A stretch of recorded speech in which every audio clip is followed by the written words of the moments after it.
Hello, I am Tyler, and I'm going to be your guide for the ancient city of Persepolis.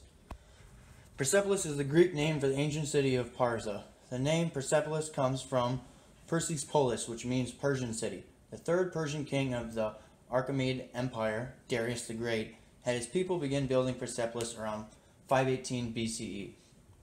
Darius made Persepolis the new capital of the Persian Empire. Persepolis rests at the base of Ka-i-Ramat, which is the Mountain of Mercy. The mountain was over here. It was in modern-day Iran. Even though Darius made Persepolis the capital of the Persian Empire, the city was designed to primarily be a showplace and spectacular center for the receptions and festivals of the kings and their empire. This is the second Persepolis that I have made. This was the first one that I made out of clay that looked very, very nice, but that thing destroyed it, so, I had to make a new one on very short notice. It sucked. Anyways, enough of my complaining. Let's start at the top. This is the Gate of All Nations. This was not just a gate. This was not just a name given to this gate by some random researcher. Still visible to this day. There was an inscription, or there is an inscription on the door jamb of this gate on these sides right here. It was a phrase written in ancient Persian cuneiform script with translations in Babylonian and Elmaic languages, which exactly translates to the Gate of All Nations. So, the gate had two massive entrances. The west portal, which is this side with the little green dude protecting it, and then the east portal. People would enter from the west. There would be walls all along here on this side, and they'd enter from here and they'd come in here and then go around, or they could go through here and come into this area or the Apadana. The west portal to the gate, which is the one that you saw when you came in, had a stone bowl sculpture on each side of the entrance. These were sculpted in high relief. The front half of the bowls were completely in the round, whereas the back half of the bowls were sculpted in relief. The east portal of the gate had a lamasis on each side, and I don't know if I'm saying that right, but a lamasis is a protective deity with the head of a bearded human, body of a bull, and the wings of a bird. These were also carved in the same way the bowls were, with the front being completely in the round and the back half being in high relief. Okay, and then like I said, they'd walk through here and they'd walk to here, which is the Gate of Army. This gate was never actually fully completed. This part was never actually completed, this half right here. And then this led to the Plaza of the Army. This is the Hall of the Army, this upper half right here. This lower half is the garrison quarters where most of the army would sleep. And then this is the Throne Hall, also known as the Hall of 100 Columns. It was known as this because there was exactly 100 columns making up the main part of this building. This building was exactly 225 feet by 225 feet. It was a square building, obviously, with all the columns being evenly spaced between each other. The columns were 10 by 10, 10 rows by 10 columns, I guess. Yeah. There was a portico on the front of the building, which had 2 rows of 8 columns holding up a roof. So there's 2 rows of 8 columns holding up a roof, which a portico is just like a super huge porch, I guess is the best way to put it. This was all outdoors, and then there was 9 doors leading to the main part, the main room, I guess, of the throne hall.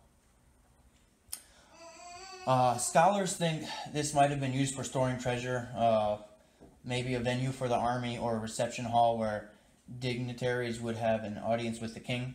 Nobody exactly knows exactly the purpose.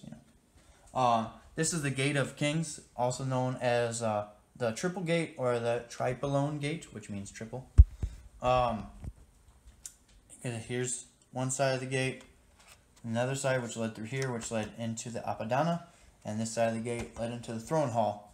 And there was stuff in there connecting all of them. This is the Apadana. This was the largest building in Persepolis, and it was the first building constructed in Persepolis. This building was not like any other building ever created ever in the history up to this point. There were 40 columns. The columns that held up the ceilings were 20 meters tall, which is 65.5 feet.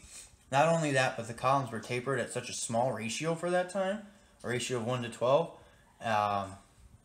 which was just unheard of at the time. And they were spaced almost 30 feet apart. They were spaced 28.5 feet apart from each other. They made this possible by supporting the ceiling with wooden ceiling beams. They had on top of the columns were capitals that consisted of 2 heads of strong animals, such as bulls or lions. There was multiple different ones. It's very highly decorated. Between the 2 heads, so it had the 2 heads and then a flat piece, and then between them was a wooden beam and then a flat piece and then another head. Yes, so that's how they supported it, even though the columns were spread so far apart. The western portico, which is this side, was just behind the giant wall that was right here, and all this city was raised up. So the wall was actually about 50 feet tall. It was 49 feet tall. This right here is the Palace of Darius, otherwise known as the Winter Palace, or the Takata, which means Winter Palace. This was the smallest of the palace buildings in Persepolis. It was originally made to be the Palace of Darius, but it actually never got used as a living quarters because he died before he could use it. The main room was 50 feet by 50 feet with only 3 rows of 4 columns. It served mainly as a ceremonial room where they would hold celebrations and feasts while they were constructing other buildings that would later hold the ceremonies.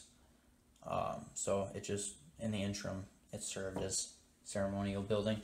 I guess it didn't really get used much later. This building was constructed with the finest quality stone and polished to perfection. Because of this, it is the most well-preserved building in the ruins of modern-day Persepolis. This was the Hall of Nations. This was the banquet gate that led right here to the banquet hall, where obviously, you know, they ate most of the time. This was the Hedish of Xerxes, otherwise known as the Palace of Xerxes. It was twice as large as the Palace of Darius. Terrace connected the building with the Palace of Darius. The terrace was right here. All it was you know, greeneries, plants and trees and stuff. The main room to the Palace of Xerxes had 36 columns and was surrounded by 6 smaller rooms, 3 to the east and 3 to the west. There were many reliefs in the northern portico, on this side right here. There were many reliefs in the northern portico, showing things that Xerxes would do, like him walking out of the palace with someone holding an umbrella over his head. But this was the queen's living quarters, and this was her outside space. All these holes were cut to make a... This is where the greenery was. Not this greenery. You know, plants and stuff. This dude's sleeping right now. Hey, dude. Okay. This was the storeroom. This upper part right here was the storeroom. And this right here on the very lower part was the slaves' quarters. Right by the queen's place. Several smaller buildings actually made up the harem. These buildings held the queen, the king's sisters, his mother, and their ladies-in-waiting. Most of the people who inhabited these buildings were women of the court. However, the king was also resided in his own building and harem, about right here. But, you know, they had kids and stuff. And then this, the longest building, was all the treasury. You know, they needed a lot of treasure because they stole a lot of treasure. Anyways, that's the ancient city of Persepolis. One day, while these dudes are protecting the city, Alexander the Great right here and his great army, which I don't have any more silver dudes, comes in and kills all these people. Rah!